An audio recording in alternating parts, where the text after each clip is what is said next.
que hoje trouxe a palavra de Deus? Você trouxe? Bom, de domingo são só os firmes na fé.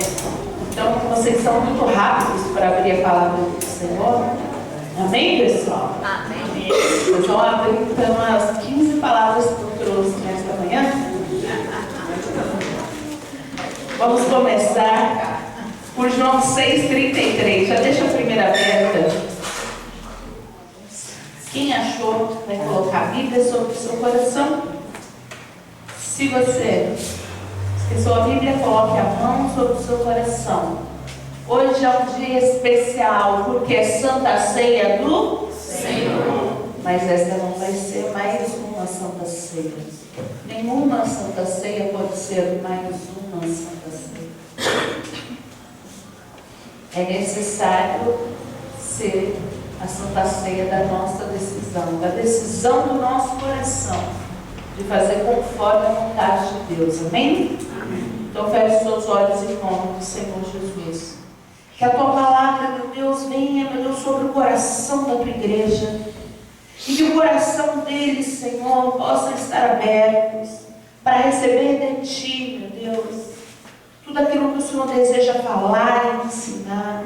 Abra, Senhor, os nossos olhos espirituais, os nossos ouvidos espirituais, para vermos e ouvirmos, meu Deus, tudo aquilo que temos que fazer para estarmos no centro da tua vontade.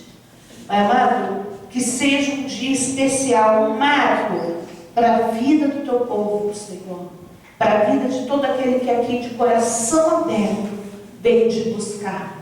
É o que eu te peço, em nome do Deus que é Pai, Filho e Espírito Santo. Amém. E graças a Deus. Amém, igreja? Glórias a Deus. Eu orando nessa madrugada, Deus me esclareceu assim. Deus me falou assim: Ana Paula, esclareça a Santa Ceia. Puxa, mas a gente fala tanto da Santa Ceia. A gente fala bastante, né, da Santa Ceia. Toda Santa Ceia a gente fala algo da Santa Ceia. Mas Deus falou: esclareça, para que as pessoas compreendam.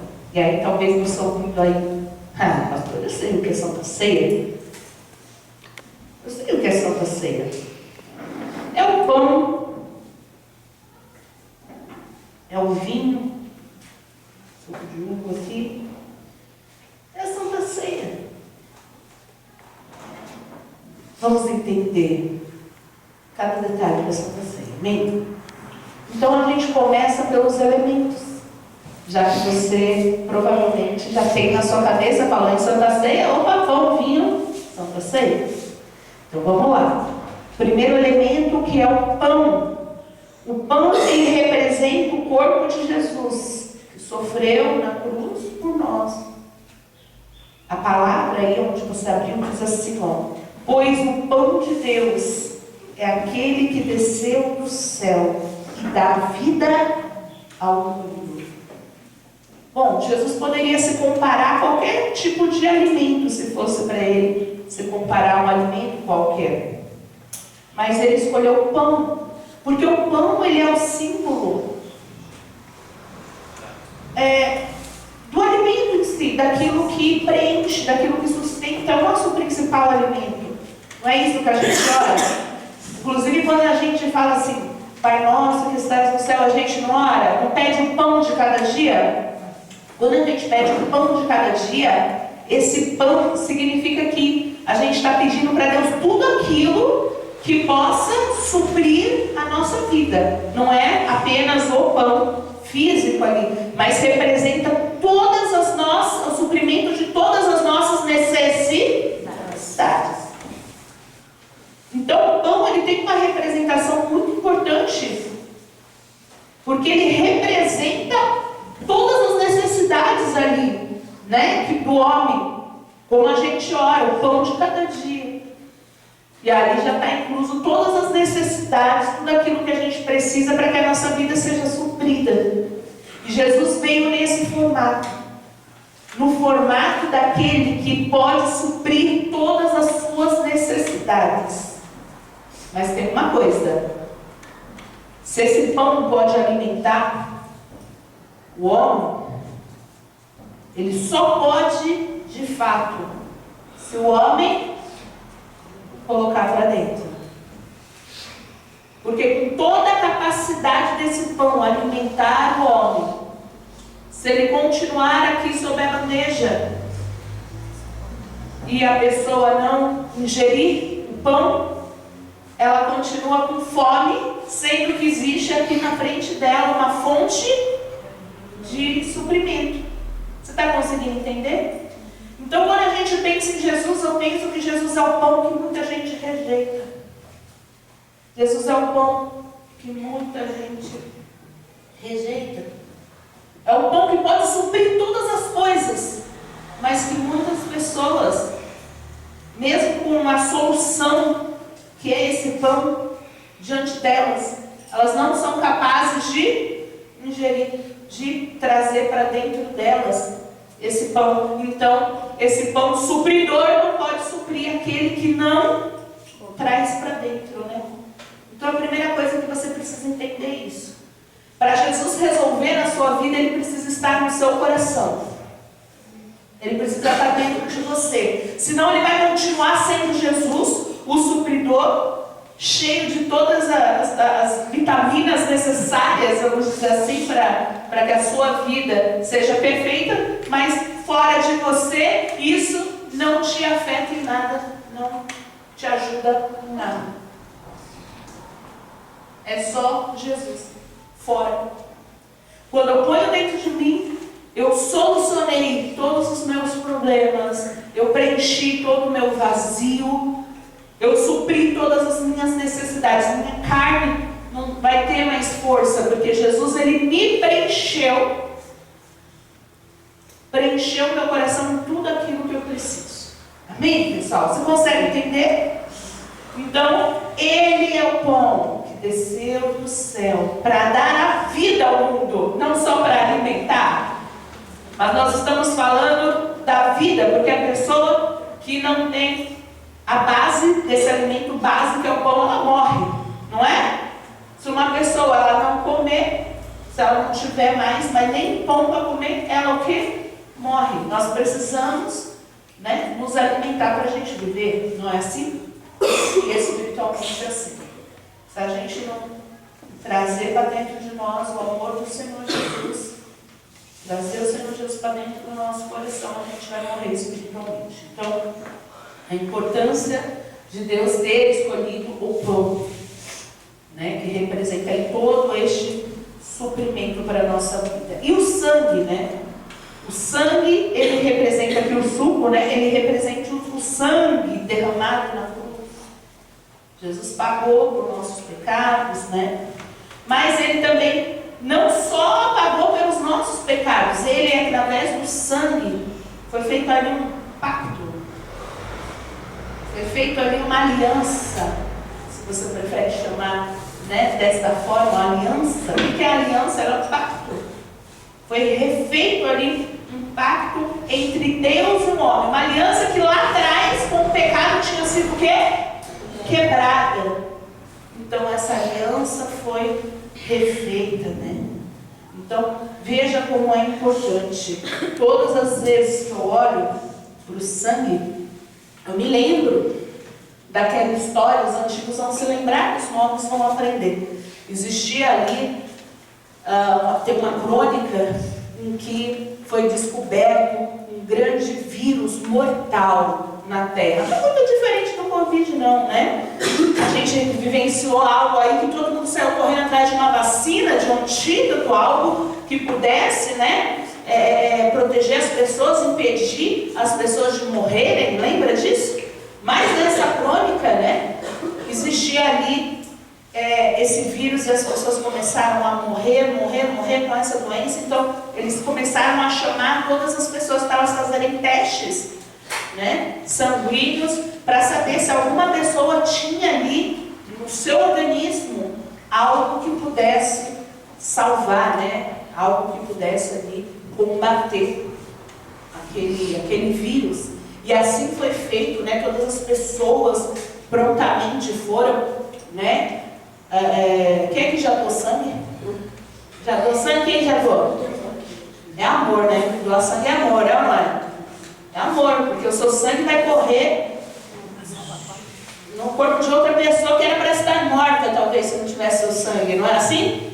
Pois bem, todas as pessoas prontamente, né, foram lá, opa, se eu puder doar meu sangue para poder fazer, né, esse antídoto, só que nenhum sangue era aceito, nenhum sangue, não tinha nada, até que encontraram de uma única pessoa, era um menininho de 7 anos, e ali, enquanto todo mundo, quando encontraram ali, poxa, um sangue perfeito para a gente poder a partir dali fazer o antídoto que vai salvar a humanidade. Enquanto as pessoas choravam de emoções, imagina médicos ali, dias, né? Ali atrás daquilo, então houve todo mundo chorando, emocionado, encontramos, já foram pegando o menino, levando para dentro, e aí o pai falou, opa, só um minutinho. Que hora que vocês vão me trazer de volta? E aí ele falou assim, Senhor, puxa, desculpa, na hora da nossa emoção, a gente esqueceu de avisar uma coisa que o Senhor vai precisar saber. Para poder fazer o antídoto que vai salvar a humanidade, é necessário todo o sangue do seu filho. E aí o pai parou e falou assim, pai, eu não entendi. Ele falou, não, é isso mesmo que o senhor ouviu. É necessário todo o sangue. E ali aquele mundo daquele pai o quê? Desaba ali. Mas quando ele segura o filho, o médico fala, o senhor não entende? Nós estamos falando da cura para toda a humanidade. Quem aqui é pai? Quem é mãe?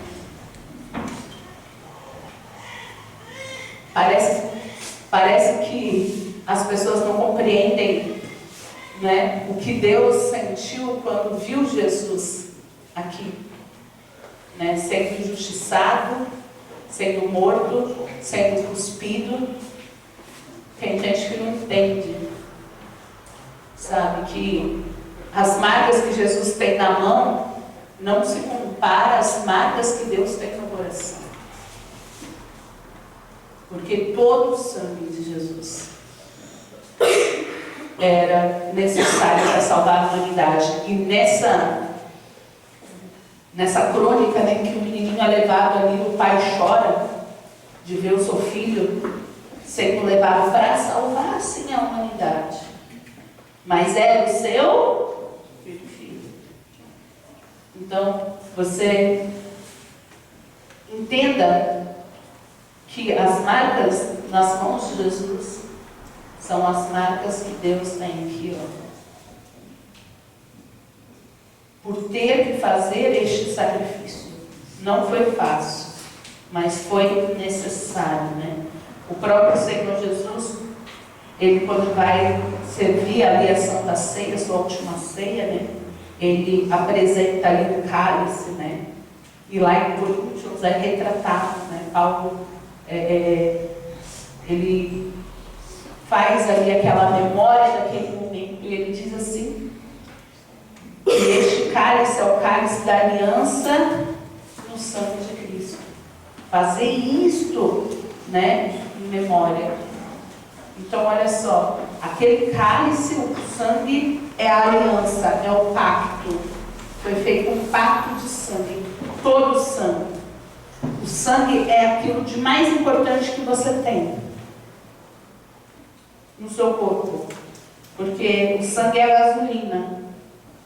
Se você perder todo o sangue, você pode ser uma pessoa saudável, todos os órgãos estão funcionando, saudável. Se você faz um corte, você perder todo o seu sangue saudável, você morre. Porque o seu sangue é a gasolina do teu corpo, é o que faz o teu corpo mover. Jesus precisou dar todo o sangue. Então, veja que não é uma coisa qualquer. Veja que a Santa Ceia, ela começa a ter significados de, opa, quando eu vou beber, isso daqui não é, meu Deus, transforma o suco no sangue. Não é isso. Quando você for tomar desse sangue, lembre que um pai chorou, lembre que um filho foi sacrificado. Lembre que amor precisou existir. Egoísmo precisou ser enterrado por amor. Amém, pessoal?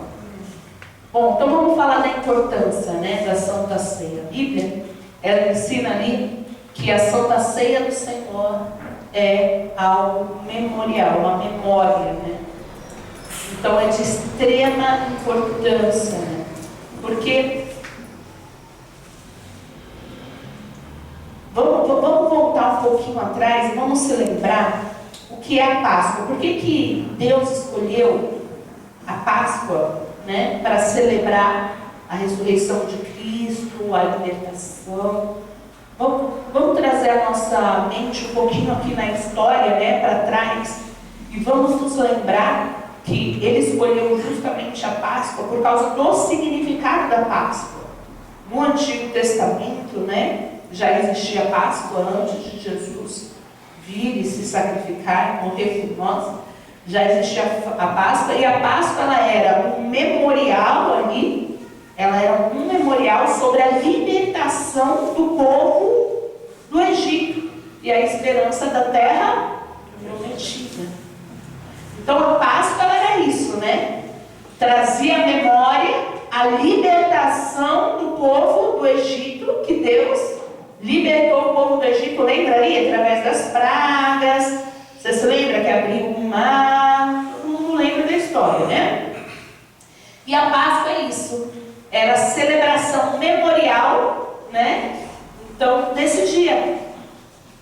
A celebração da libertação do povo e a esperança da terra prometida. E por que Deus escolhe exatamente esse dia? Porque ia ter exatamente o mesmo significado.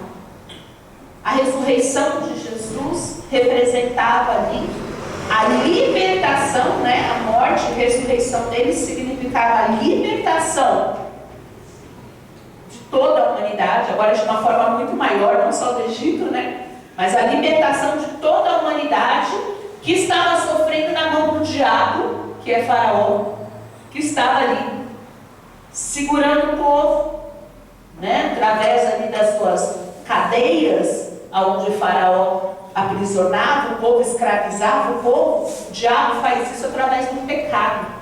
O pecado são essas correntes que o diabo usa para aprisionar as pessoas. E aí Jesus vir aqui significava que essas correntes seriam quebradas e o povo seria liberto. E não é só isso, também significa a esperança da terra prometida. Aliás, lá foi da terra prometida e agora vai ser do nosso céu prometido. Amém, pessoal? Da nossa morada, da nossa eternidade. Então, olha como tudo ali está ligado, né? Ali Jesus morre e a morte de Jesus significa isso, né? Na noite que ele é traído, é feito ali a última ceia, Jesus já avisando para os discípulos o que ia acontecer. Então, olha como isso é importante. Amém, pessoal? Mas, enfim, então quem é que deve tomar a Santa Ceia? Pergunta aí para a pessoa do seu lado. Então, quem deve tomar a Santa Ceia? Você já está entendendo o que é a Santa Ceia, tá? Quem deve tomar a Santa Ceia? A Bíblia ela nos ensina, né, que as pessoas que devem cear são aquelas que professam a fé cristã. São aquelas que creem, né, no Senhor Jesus, que obedecem a Ele, né, que se arrependem, que vivem com Ele. Por que vivem? Porque para a Santa Ceia funcionar, na uma vez por mês que a gente faz esse evento memorial, para ela funcionar na sua vida, você tem que viver todos os dias. E não só o dia da Santa Ceia. Ai, a Santa Ceia eu vou fazer jejum. Ai, Santa Ceia eu vou me preparar. É um evento, e sim é digno de preparação. Mas, esse um dia no mês em que nós fazemos o memorial da ceia, ele só vai ser importante de verdade se por todos os outros 30 dias do mês ali você viver o que a palavra de Deus quer que você viva.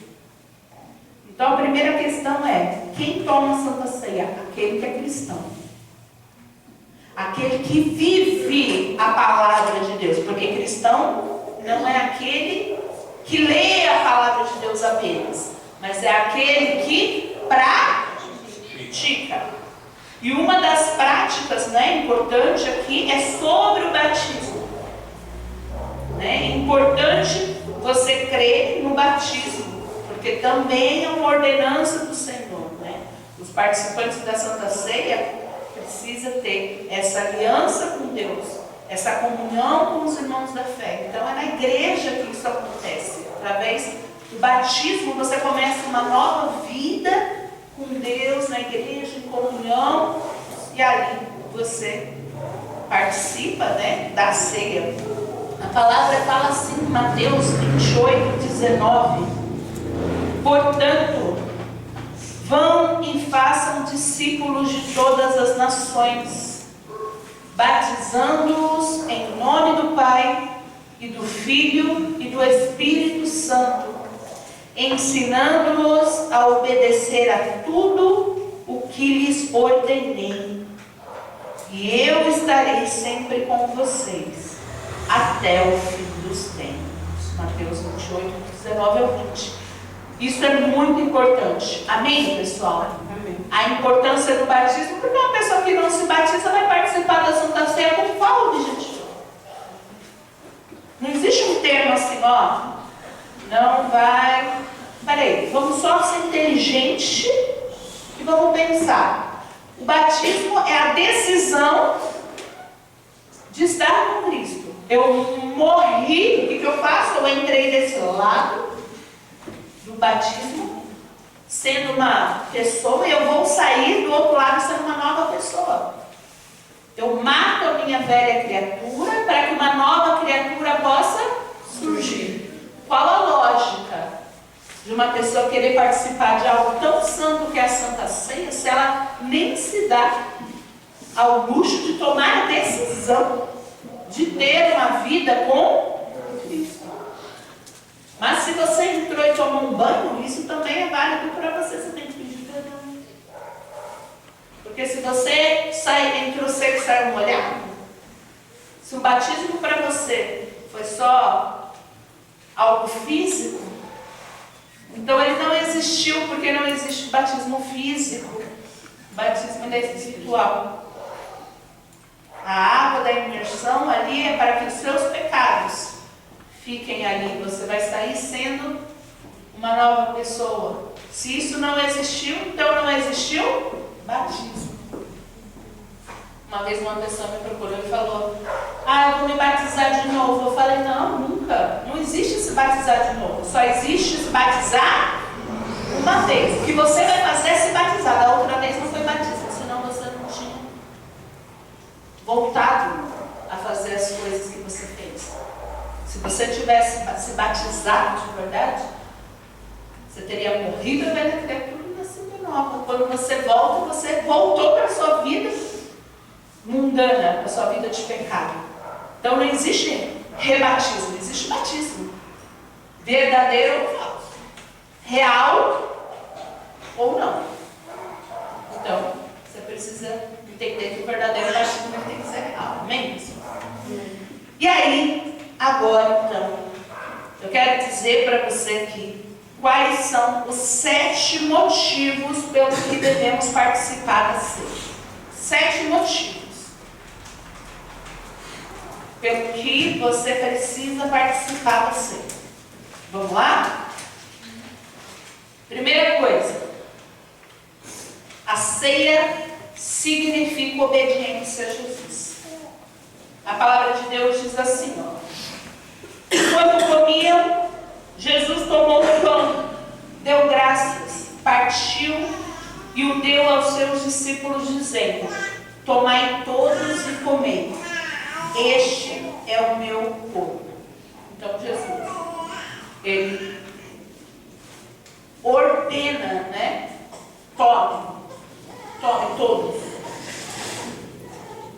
E é muito interessante que quando Jesus fez a ceia, ele deu a todos. Até a quem? Até a Jesus. Mas todos ali. Jesus ordenou a todos. O que ele fez ali, depois foi a decisão. O diabo tomou ele por completo. Ali ele fez o que tinha que fazer, Jesus já sabia. Mas entenda uma coisa: o fato de Judas estar lá não tornou a Santa Ceia impura. Primeira coisa. Porque a ceia ali acontecia entre Jesus e os seus discípulos, de forma indivíduo. Sim, a igreja coletiva é importante, mas a salvação, ela é sempre indivíduo. A chance vem para todos. Nós vamos servir a Santa Ceia, você que vai decidir se você vai pegar ou não. É a decisão sua, não tem a ver comigo. Mas a forma como você fazer isso vai dizer se vai ter a ver com Deus ou não. Amém? Então, a primeira coisa é a obediência. Jesus falou: tomem o meu corpo. Come o meu corpo. Então, a primeira coisa é a obediência. Obediência a Jesus. A ceia significa obediência. Segunda coisa, a ceia é um memorial da morte de Jesus, conforme a gente estava comentando, né? A palavra de Deus fala assim, em Lucas 22:19. Tomando o pão, deu graças, partiu e deu aos seus discípulos, dizendo: isto é o meu corpo, dado em favor de vocês. Façam isto em memória de mim. Ali Jesus ainda estava vivo, né? Então aquele momento não era um momento memorial, mas é uma ordenança para que as outras vezes em que eles fossem se reunir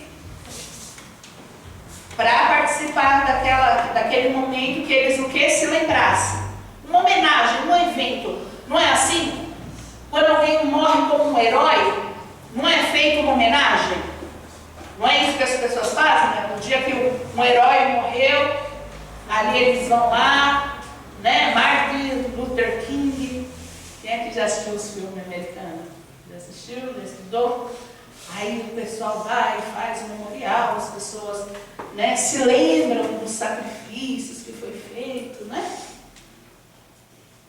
Entenda uma coisa: Jesus, ele é o herói dos heróis. Não existiu maior herói. Então, se um herói merece homenagem, se um herói merece homenagem, um herói dos heróis merece o quê? Né? Se um médico renomado é merecedor ali de uma homenagem por um bom serviço, o médico dos médicos merece o quê? Se um rei, quando ele é um bom rei, ele é homenageado, o rei dos reis merece o quê? Então entenda que trazer a memória não é só lembrar. E às vezes a gente pensa, trazer a memória é só me lembrar que Jesus morreu. Não, eu tenho que, além de me lembrar, eu preciso compreender, trazer à memória o sacrifício real, entender como aquilo foi grande. Como que você homenageia alguém que morreu por você? Vivendo por ele. Viva por ele todos os dias. viva por Jesus, porque essa é a melhor forma de você homenagear quem morreu por você. Bem, terceiro motivo pelo qual nós devemos participar da ceia, para proclamar a volta de Jesus. A Bíblia diz assim, em 1 Coríntios 11, 26.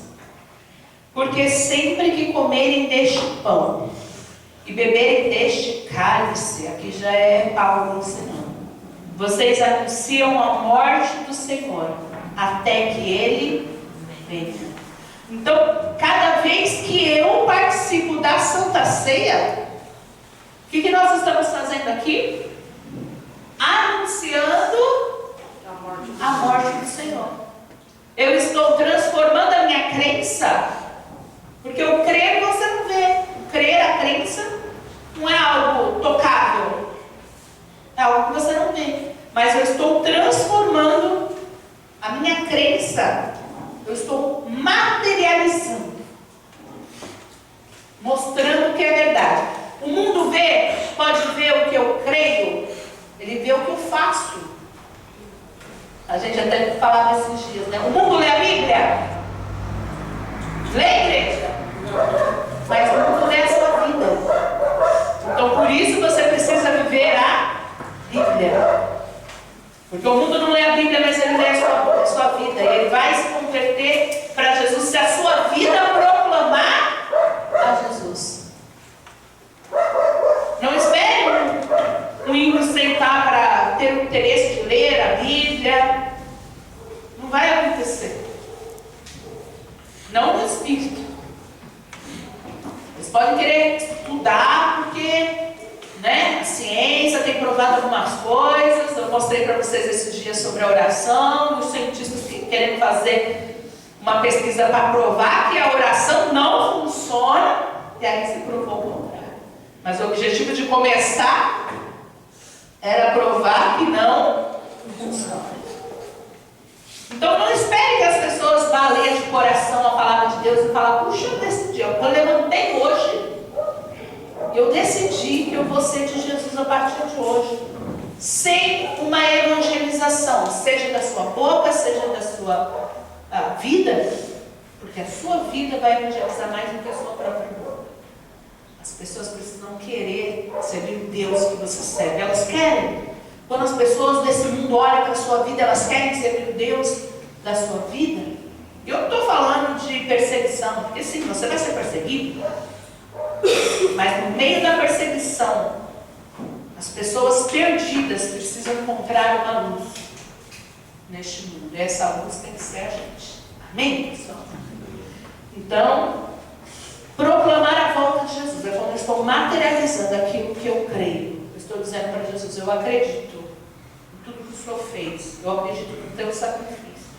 Eu acredito que aquilo que aconteceu foi real. E por isso eu estou trazendo aqui, materializando essa minha crença. Isso que eu acredito. Amém, pessoal? Amém. Então vamos lá, quarto motivo. Ceiamos para ser um com Cristo. Nós ceiamos para sermos um com Cristo. Em 1 Coríntios 10, do 16 ao 17, diz assim: não é verdade que o cálice da bênção que abençoamos é uma participação no sangue de Cristo? E que o pão que partimos é uma participação no corpo de Cristo? Por haver um só pão, nós que somos muitos, somos um só corpo, pois todos participamos de um único pão.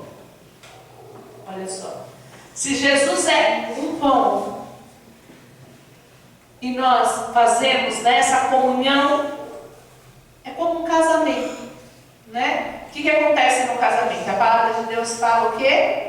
Que se torna uma só carne, uma unidade, não é isso? E com Deus é isso. A igreja precisa se tornar uma com Deus. Um só corpo, porque só existe um pão, não é um outro pão. A igreja não é um outro pão. A igreja precisa ser um único corpo. Não é um outro corpo. Não é a igreja, o Senhor. A promessa não é essa. A promessa é a igreja no Senhor. É diferente. E a gente precisa entender que quando a gente participa da ceia, é a forma da gente ser um. Nós estamos pegando dele, colocando em nós e colocando nossa vida nele. É isso. Amém, pessoal? Então, olha a importância da Santa Ceia, tá? É muito importante ser um com Cristo. Aí a gente volta de novo. Para você ser um com Cristo, para Cristo querer ser um com você, como que precisa estar no seu vida? Nós vamos chegar lá daqui a pouquinho. Vamos lá, ó. Quinta. Vamos lá. Quinto motivo para a gente ceiar. A ceia significa perdão pelo sangue de Jesus. Perdão. O que é o homem sem perdão? Um homem condenado. O homem sem perdão é um homem condenado. O homem sem perdão é um carnal. As pessoas que não buscam o perdão de Deus, elas vivem onde? Na carnalidade. São pessoas condenadas. As suas atitudes as condenam sozinhas. Mas aquele que crê no Senhor, ele entende que ceia é perdão. E a palavra fala assim em Mateus 26, 28. Jesus fala: isto é o meu sangue, o sangue da aliança, que é derramado em favor de muitos, para o perdão do pecado. Esse sangue já foi derramado para perdoar o pecado. Mas ele só perdoa o meu pecado se esse sangue, se esse antídoto eu tomar. Eu só vivo se do antídoto eu tomar para mim. Amém, pessoal? Está conseguindo entender ou está difícil, igreja? Está conseguindo entender? Vamos lá. Sexto motivo pelo qual nós devemos cear. Ceiamos para nunca nos esquecermos de quem somos. Por que a gente ceia e a gente escolheu, a Bíblia não coloca uma data, mas por que a gente ceia? A gente escolheu que todos os meses, ali um ciclo de um mês, a gente faz esse evento. Por que a gente decidiu isso? O ciclo de um mês ele é muito importante. É o ciclo do seu salário, não é? Você é trabalhador, você recebe o seu salário uma vez por mês, não é? Na escola, toda a divisão é feita uma vez por mês. Os meses, né, são muito importantes, né? Os meses ali é o resumo dos anos. Um ano é um período muito grande. Por isso que mês a mês você tem trabalho na escola, você não conseguiria, por exemplo, trabalhar e receber uma vez por ano. Porque você ia pegar tudo aquilo e ia fazer o quê? Não precisa gastar tudo. O pessoal, tem gente que acha que por mês já é difícil, ela tinha que receber por dia. Então a gente diz assim, por mês, por quê? Para dar tempo da gente não se esquecer de quem somos. Todas as vezes que você ceia, é feito um evento para te lembrar quem você é. Esse evento é hoje. Eu vou lembrar quem você é. Posso lembrar quem você é? 1 Pedro 15. Mas, como é santo aquele que nos chamou, sede vós também santos em todos os seus procedimentos. Porquanto está escrito, sereis santos, porque eu sou santo. Olha só, quem você precisa ser? Santo. A Santa Ceia é para te lembrar que você foi chamado para ser santo. O que o santo faz? Ele é santo em todo o procedimento, toda atitude, toda decisão dele envolve a santidade. E se invocais por Pai, se vocês chamar por Pai, aquele que sem acepção de pessoas julga segundo a obra de cada um, andai em temor durante todo o tempo da sua vida. Olha só, se você chama Deus de Pai, ande em temor, porque Ele não faz acepção de pessoas. E quando Ele não faz acepção de pessoas, significa que Ele é justo com todas as pessoas. Então Ele vai ser justo com o pecador que se arrepende, e Ele vai ser justo com o pecador que não se arrependeu. Porque Deus é bom para permitir que você faça todas as suas escolhas, mas Ele é justo para te fazer colher exatamente aquilo que você escolheu plantar. Você compreende? Então, essa palavra é muito forte. Ela conclui: sabendo que não foi por coisas corruptíveis, como prata ou ouro, que foste resgatados da vossa vã maneira de viver, que por tradição recebestes dos vossos pais. Lembrei das duas últimas pregações que falavam sobre os costumes, né? A gente tem que mudar o nosso costume, nossos paradigmas, né? As tradições erradas da nossa mente. A gente precisa mudar, está aberto para a gente mudar isso na nossa mente e seguir a verdade, né? Porque não foi por prata nem por ouro, mas, no 19, com precioso sangue, como de um cordeiro sem defeito, sem mancha, o sangue de Cristo. Todo o sangue de Jesus é quando você vai. Quando você vai, todo o sangue, todo o sangue de Jesus é quando você vai. Quando você achar que você não tem valor, só vai diante do espelho e fala assim: eu sou a imagem e semelhança de Deus, e Ele me ama tanto que Ele me fez valer todo o seu sangue. Então, a gente não pode se esquecer de quem somos. Não somos valiosos. Seja santo no seu agir, porque isso é a herança do Senhor. Ele é santo, você é filho do santo. Seja santo. Você não pode se esquecer de quem você é. Você é valioso, porque você não foi comprado por prata, por ouro, por nada que se corrompe nesse mundo. Você foi comprado por amor, pelo sangue. Amém, pessoal? Amém.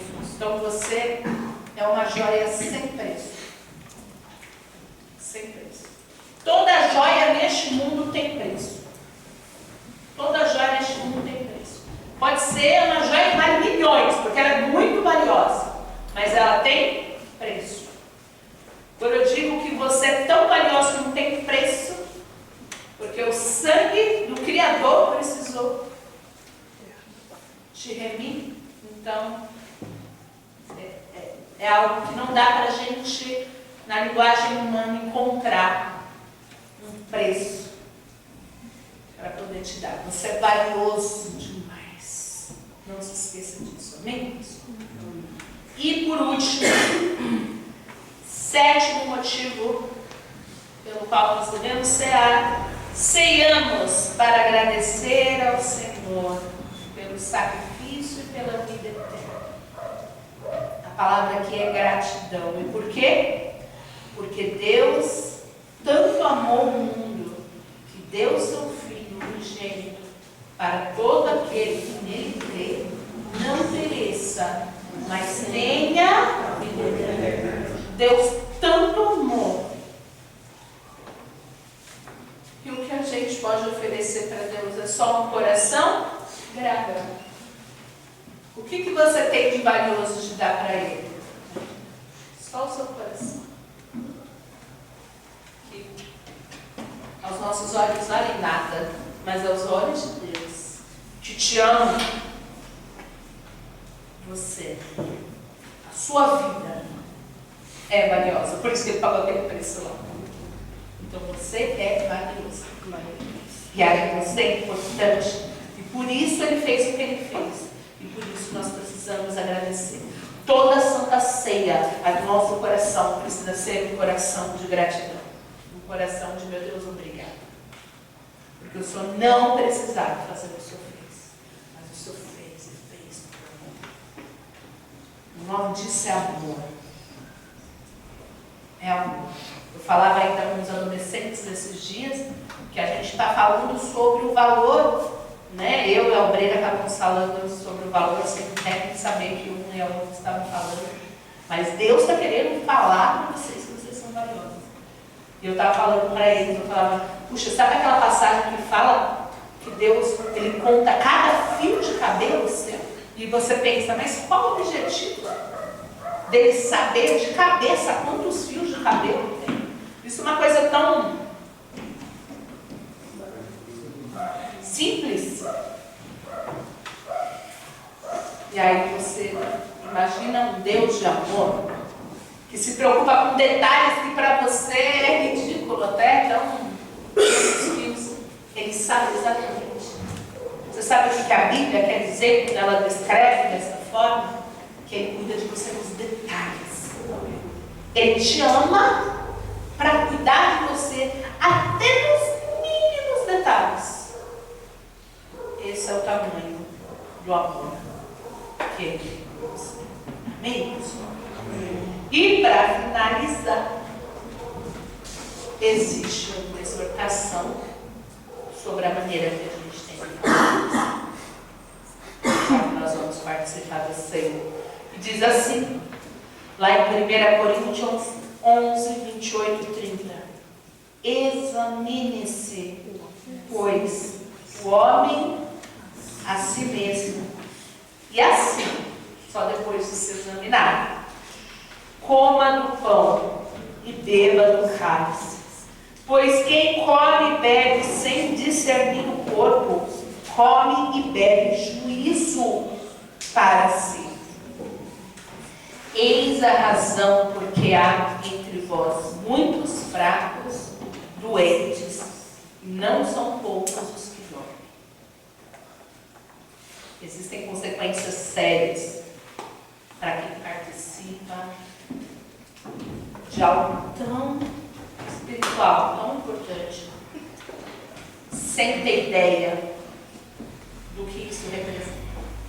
Se você participar disso de qualquer maneira, sem se arrepender, se você participar de qualquer forma, você vai estar acarretando maldição da sua vida, juízo. E aí eu vejo as pessoas falando assim, né? Uma pessoa em erro não deve participar da ceia, pois vai fazer isso de forma indigna. É algo que eu posso afirmar? Uma pessoa em erro não deve participar da ceia, porque vai estar sendo indigna. Eu posso afirmar isso, mas se eu afirmar isso, você morre e vai para o inferno.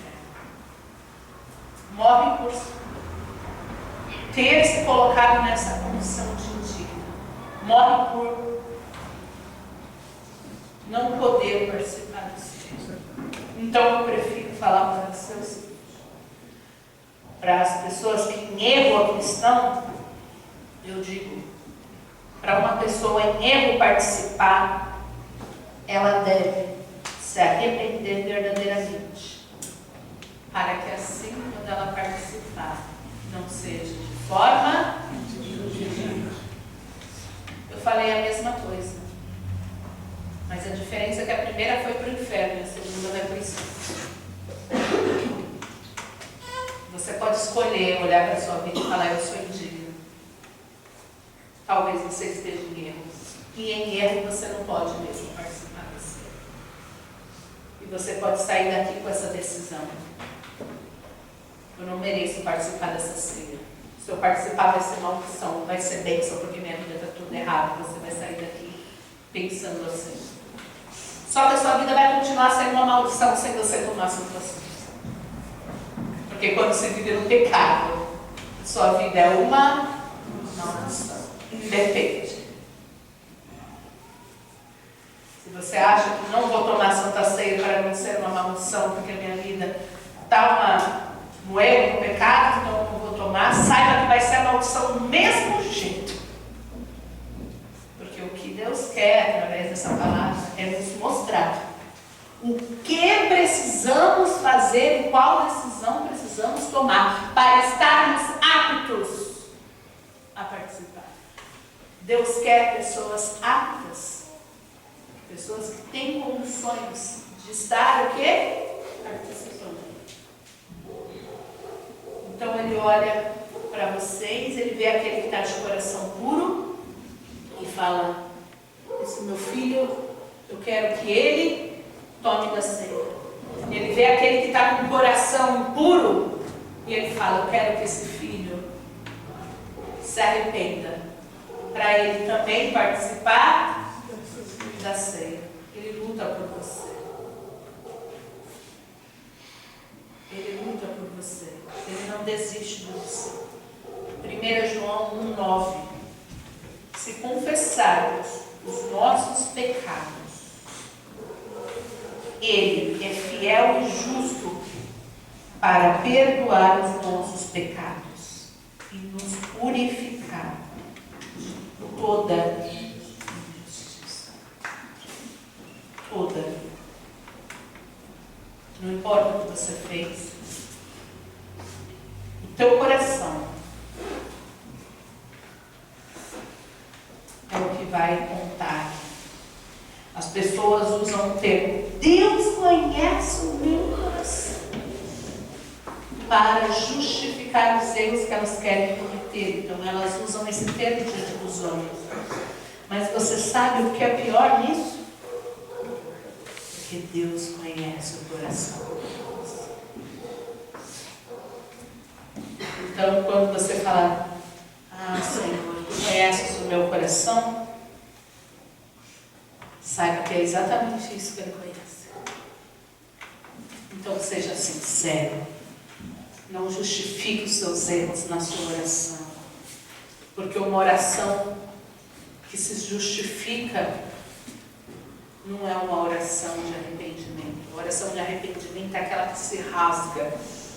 É aquela que desce do orgulho. É aquela que pega o ego e fala: ego, some daqui. Senhor, sou eu isso aqui, esse lixo. Mas não foi para isso que eu sou lixo, não. Eu estava vivendo uma vida de lixo até aqui, mas o Senhor me esclareceu que eu sou valioso.